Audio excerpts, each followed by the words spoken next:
Hit TV YouTube channels లో మీ వ్యాపార ప్రకటనలకు మరియు ప్రమోషనల్ ఇంటర్వ్యూస్ కోసం వెంటనే సంప్రదించండి. నమస్తే.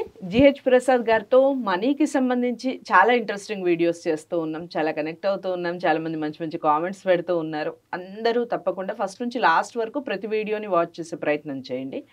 ఈరోజు కొంతమందికి నెంబర్స్ కలెక్ట్ చేసుకునే ఒక అలవాటు ఉంటుంది, ఇంక్లూడింగ్ మీ, నాకు కూడా ఉంది ఆ అలవాటు. సో ఏదైనా మనకి ఏంజల్ నెంబర్స్ కనిపించినప్పుడు, ఎందుకంటే చాలా వీడియోస్ ఆల్రెడీ నేను చేస్తున్నాను కాబట్టి వాట్ ఈజ్ ఏంజల్ నెంబర్స్ అనేది కాస్త కూస్త ఐడియా ఉంది కాబట్టి ఈ నెంబర్స్ వచ్చాయి మన దగ్గర ఉంచుకుందాం అని ఉంచుకుంటూ ఉంటారు. సో నేను కూడా అలా కలెక్ట్ చేసి పెట్టుకున్నాను. సో అలా కలెక్ట్ చేసి పెట్టుకోవడం వల్ల నష్టం ఉంటుందా, లాభం ఉంటుందా, ఏమిటి దానివల్ల, లేదా అనుకోకుండా మన దగ్గరికి ఏంజల్ నెంబర్స్ వస్తే మనకి ఎలాంటి మేలు జరుగుతుంది లేదా ఎలాంటి కీడు జరుగుతుంది, అసలు ఏమిటి ఏంజల్ నెంబర్స్ యొక్క స్టోరీ, ప్రసాద్ గారు ఏం చెప్తారు? ప్రసాద్ గారి మాటల్లో తెలుసుకుందాం. నమస్కారం అండి. నమస్తే అండి. సో ఏంజల్ నెంబర్స్ అనగానే చాలామందికి ఆ నెంబర్స్ చూసినా మనకి ఏదో ఓకే వస్తుంది అనే ఫీలింగ్ ఉంటుంది, ఏదో చెప్తుంది మనకి ఈ నెంబర్ అనే ఒక ఫీలింగ్ ఉంటుంది. ఎందుకంటే నేను చాలా వీడియోస్ దీనికి సంబంధించి ఆల్రెడీ చేస్తున్నాం కాబట్టి ఏంటి మనకి ఇన్నిసార్లు జీరోస్ కనపడ్డాయి, ఇన్నిసార్లు 4 కనపడింది ఏంటి అని అనుకుంటూ ఉంటాం.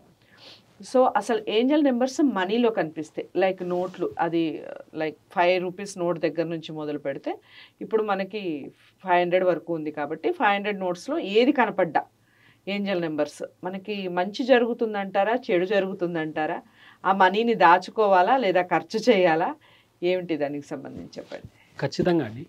ఏంజల్ నెంబర్స్ అనేవి చాలా విశిష్టమైనవి. ఫస్ట్ అవి డబ్బు రూపంలో కనిపించడం అనే దాని మీద ఈ మధ్య కాలంలో దృష్టి పెట్టారు, అంతే అండి. ఎందుకంటే ప్రతి దాంట్లో డబ్బుని చూస్తూ ఉంటారు కాబట్టి డబ్బు మీద రాగానే అదేదో పెద్ద ఒక సంఘటన లాగా తీసుకుంటూ ఉంటారు. కానీ ఏంజల్ నెంబర్స్ అనేవి ఎంత మంచి చేస్తాయో అంత ప్రమాదకరమైనవి కూడా. ఇప్పుడు మీరు ఏదైనా ఒక లోపల ఒక కోరిక ఉంది, బలమైన కోరిక ఉంది, మీకు సడన్గా 666 కనుక కనపడిందనంటే ఒక ఆర్థిక సంబంధమైన లావాదేవీ ఏదో జరుగుతుంది. ఎవరైనా వచ్చి బిజినెస్ అవకాశం ఇస్తారు, లేదా లాటరీలో తగలచ్చు, ఏదో విధంగా మీ జీవితంలోకి డబ్బు వస్తుందని అర్థం. అదే చాలామంది ఈ మధ్య ఏం చేస్తుంటారంటే అండి, ఇప్పుడు ఒక కట్ట ఉంది అని అనుకోండి, అవి లెక్కేస్తూ దాంట్లో 666 ఉందా, 888 ఉందా, 777 ఉందా అని చూస్తూ ఉంటారు. నేను కూడా చేస్తాను ప్రసాద్ గారు ఆ పని. అంటే ఇక్కడ ఏం జరుగుతుందంటే అండి, యాదృశ్చికంగా కనపడినప్పుడు ఫలితం ఉంటుంది.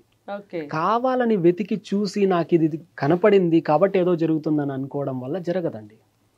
ఇలా చాలా మంది జీవితంలో కూడా జరిగి ఉంటుంది. ఒకసారి కనుక రివైండ్ చేసుకుంటే తెలుస్తుంది స్పష్టంగా. ఎందుకంటే ఏంజల్ నెంబర్స్ అనేవి ఎక్కడ చూసినా, ఇప్పుడు ఇలా చూస్తూ ఉంటారు అనుకోండి, సడన్గా ఇలా తిరిగినప్పుడు కనిపించినప్పుడు మాత్రమే రిజల్ట్, అంతేకాని డబ్బు రూపంలో వెతికినప్పుడు ఫలితాలు ఉండవు. ఈ విషయాన్ని అందరూ గుర్తుపెట్టుకోవాలండి. ఓకే. సో మరి ఆ ఏంజల్ నెంబర్స్ ని తీసుకొని దాచుకుంటూ ఉంటారు, నాలాంటి వాళ్ళు చాలా మంది ఉంటారు మేబీ. సో తీసుకొని మంచి నెంబర్ కదా అని చెప్పి పక్కకు పెడుతూ ఉంటారు, ఖర్చు చేయకుండా అలాగే దాచుకుంటూ ఉంటారు. సో వాళ్ళకి ఏం చెప్తారు? చాలా ప్రమాదకరం అండి ఇది. అయ్యో, చాలా అంటే చాలా. ఎందుకంటే మీరు ప్రాక్టికల్గా చూడండి, ఆకర్షణ సిద్ధాంతం ఏం చెప్తుందంటే, మనము ఏదైతే గొప్పగా చూస్తామో దాన్ని పొందుతాం, దేన్నైతే చీప్గా చూస్తామో, దేన్నైతే హేట్ చేస్తామో అది మన జీవితంలోంచి వెళ్ళిపోతుంది. ఈ పాయింట్ కాస్త గుర్తుపెట్టుకోండి. దేన్నైతే గొప్పగా చూస్తామో, దేన్నైతే అభిమానిస్తామో అది మన జీవితంలో ఉంటుంది. దేన్నైతే హేట్ చేస్తామో, దేన్నైతే చీప్గా చూస్తామో అది మన జీవితంలోంచి వెళ్ళిపోతుందండి. ఒక కట్ట ఉంటుంది, డబ్బుల కట్టలో అన్ని 500 రూపాయల నోట్లు ఉన్నప్పుడు బాగా లెక్కేస్తూ ఉంటే 666, 888, 111, 555 ఇలా కనపడినప్పుడు ఆ నోట్స్ని పక్క పెడతారు, మిగిలిన డబ్బుని పక్కన పెట్టేస్తారు. వీటిని తీసుకొని వెళ్ళి బీరువాలో భద్రంగా దాచుకుంటారు. ఈ కట్టని తీసుకొని వెళ్ళి ఖర్చు పెడతారు, లేదా ఎవరికైనా ఇస్తారు, ఏదైనా లావాదేవీలో కలిపి బిజినెస్ పర్పస్ మీద ఖర్చు పెడతారు. ఇక్కడ ఎత్తిపెట్టిన నోట్ల సంఖ్య ఎంత ఉంటుంది, ఇక్కడ ఇచ్చిన నోట్ల సంఖ్య ఎంత ఉంటుంది అని అంటే, ఇది ఒక 90% ఉంటే ఒక 10 నోట్లు మాత్రమే ఎత్తిపెట్టి ఉంటారు. ఒక్కొక్క కట్టలో 1, 2 కూడా వస్తాయి, అంతే. వస్తాయో రావో, రాకపోవచ్చు కూడా. ఇప్పుడు ఈ మనిషి యొక్క మైండ్ని కనుక బాగా సూక్ష్మంగా పరిశీలిస్తే ఒక విషయం అర్థమవుతుందండి. 98 నోట్లని చీప్గా చూస్తూ 2 నోట్లని భద్రంగా దాచుతున్నాడంటే ఎంత పర్సెంట్ డబ్బుని కోరుకుంటున్నాడు అనేది Okay. గమనిస్తే కేవలం 2% మాత్రమే గొప్పగా చూస్తున్నాడు. 98% డబ్బుని చీప్గా చూస్తున్నాడు, తక్కువ చూపు చూస్తున్నాడు. సో ఇలా ఎవరైతే ఎత్తిపెట్టి ఉంటారో ఒక్కసారి వాళ్ళ లైఫ్ని గనక చూసుకుంటే అప్పులైపోయి ఉంటాయండి, అప్పులైపోయి ఉంటాయి. వాట్సాప్ నాకైతే కాలేదు అప్పులు, బట్ నాకు కూడా ఇంట్రెస్ట్ ఉంది. Like angel numbers కనబడితే పక్కకు పెట్టడం. 98% మేడం. చూడండి కావాలంటే ఇక్కడ ఏం జరుగుతుందో చెప్తాను చూడండి, ఇంకా ఒక క్లారిటీ వస్తుంది. ఏంజిల్ నెంబర్ శక్తివంతమైన నెంబర్. ఇప్పుడు ఒక బలమైన వ్యక్తిని తీసుకొని వెళ్ళి ఒక జైల్లో వేసేస్తే బయటికి రావడానికి ఎంత కృషి చేస్తారు, వాళ్ళ కోసం సమాజం ఎంత కష్టపడుతుందో ఒకసారి ఆలోచించండి. ఇక్కడ బీజేపీ నాయకుడిని తీసుకొని వెళ్ళి వేశారు, నరేంద్ర మోడీని జైల్లో వేశారని అనుకోండి ఎగ్జాంపుల్కి. ఆయన ఆ స్థాయిలో ఉన్నారు. ఒకవేళ జైల్లో ఉన్నప్పటికీ ఆయన కోసం సమాజం ఎంత కష్టపడుతుంది. రాహుల్ గాంధీని జైల్లో వేశారు అనుకోండి ఎగ్జాంపుల్కి. ఆయన ఎంత బయటికి రావాలని ఎంత కృషి చేస్తారు, ఆయన కోసం సమాజం ఎంత కృషి చేస్తుంది. సేమ్ ఇక్కడ కూడా బలమైన నోట్లను తీసుకొని జైల్లో వేస్తే, బీరువాలో భద్రపరిస్తే అవి ఎలాగో అలా బయటికి రావాలనే చూస్తాయి. డబ్బుకి చంచల స్వభావం ఉంటుంది, తిరుగుతూ ఉండాలి డబ్బు. ఎప్పుడూ ఒక చోట కూర్చోదండి డబ్బు. ఒకవేళ బీరువాలో భద్రపరిచారా, మిగిలిన డబ్బు మొత్తాన్ని ఖాళీ చేసి నన్ను బయటికి తీయాలి అనే సిచ్యువేషన్ని ఏర్పరుస్తుంది ఖచ్చితంగా. అది ఏదో విధంగా తీసి డబ్బు ఖర్చు పెట్టాల్సిన పరిస్థితులు వస్తాయండి. 1 కోటి రూపాయలు ఉండి 500 రూపాయల నోటు భద్రంగా ఎత్తిపెట్టారని అనుకోండి, 1 కోటి రూపాయలు ఖర్చు అయిపోయి 500 తీయాల్సిన పరిస్థితి ఏర్పడుతుంది. ఓకే, అయితే ప్రసాద్ గారు నాకు ఇంకో డౌట్ వచ్చింది. ఏమిటంటే మన పేరు మీద ఎఫ్డీలు చేస్తూ ఉంటారు. లైక్ ఎఫ్డి కూడా మన పేరు మీద పెట్టినట్టే బ్యాంక్ లో పెట్టినట్టే కదా. అంతే అండి. సో అది కూడా రాంగే అంటారా? ఎఫ్డీలు చేయడం కూడా రాంగే అంటారా? బీరువాలో పెట్టడమే రాంగ్ అంటారా? ఎఫ్డీలు చేసుకోవచ్చండి, దానికి సంబంధం లేదు. ఫిక్స్డ్ డిపాజిట్లు, మ్యూచువల్ ఫండ్స్ లో పెట్టడాలు, స్టాక్స్ లో, అంటే దానికి సంబంధించి ఈ డబ్బు తీసుకొని వెళ్ళి డిపాజిట్ చేయడం మంచిదే అండి, దానికేం కాదు.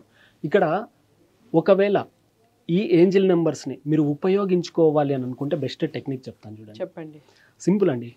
మనం ఇప్పుడు ఏం తెలుసుకున్నాం, బీరువాలో డబ్బుని ఎత్తి పెడితే అది ఉండదు, మిగిలిన డబ్బు మొత్తాన్ని తీసేసి ఇది కూడా వెళ్ళే పరిస్థితి వస్తుంది. ఇప్పుడు ఏం చేయాలంటే మీరు లెక్కేస్తూ ఉంటారు, మీరు చూడకూడదు. ఫస్ట్ పాయింట్ ఇది గుర్తుపెట్టుకోవాలి. మీరు కావాలని దొరికింది నాకని ఎత్తి పెట్టకూడదు. మీకు యాదృశ్చికంగా ఆ నోటు రావాలి, అన్ఎక్స్పెక్టెడ్గా రావాలి. వచ్చిన నోటుని తీసుకొని పక్కన పెట్టి ఆ నోటుకి ఒక కోరికని ఆపాదించాలండి. ఎగ్జాంపుల్కి నేను బైక్ కొనేటప్పుడు ఈ డబ్బుని దాంట్లో కలిపి ఖర్చు పెట్టి కొంటాను.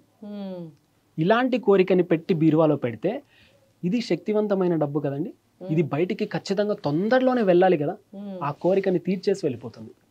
మీ జీవితంలో ఒక కోరిక ఫుల్ఫిల్ అవుతుంది ఈ డబ్బు వల్ల. అలా ఏంజిల్ నెంబర్స్ని ఉపయోగించుకోవచ్చు. అంతేకాని కోరిక ఏది పెట్టకుండా భద్రపరిచారంటే కష్టాలు ఎక్కువ. దీన్ని కొంచెం సూక్ష్మంగా కనుక తీసుకోగలిగితే అండి మీ కోరికలన్నీ నెరవేర్చుకోవచ్చు. చాలా శక్తివంతమైనవి ఏంజిల్ నెంబర్స్. ఓకే, సో చాలా బాగా చెప్పారు. సో ఏంజల్ నెంబర్స్ మనం చాలా వీడియోస్ ఆల్రెడీ చూస్తున్నాం. ఏంజల్ నెంబర్స్ అంటే ఏమిటో కూడా తెలుసుకొని ఉన్నాం.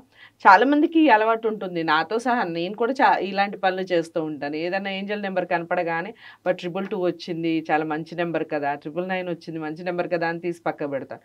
బట్ దానికి ఒక కోరికని ఆపాదించి పెట్టడం వల్ల మనం సక్సెస్ సాధిస్తాం. అదే నెంబర్ని అలాగే పెట్టి దాచుకోవడం వల్ల అప్పుల పాలవుతామంట. సో చాలా అంటే చాలా ఇంట్రెస్టింగ్ టాపిక్.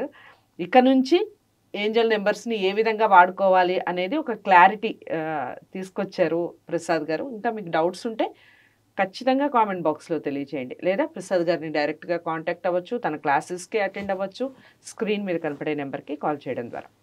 సో వీడియోని అందరూ లైక్ చేసి షేర్ చేస్తారని అనుకుంటున్నాను. తప్పకుండా ఛానల్ని సబ్స్క్రైబ్ చేయండి. నెక్స్ట్ వీడియోతో మళ్ళీ కలుస్తాను. ఇంతవరకు సెలవు, నమస్తే.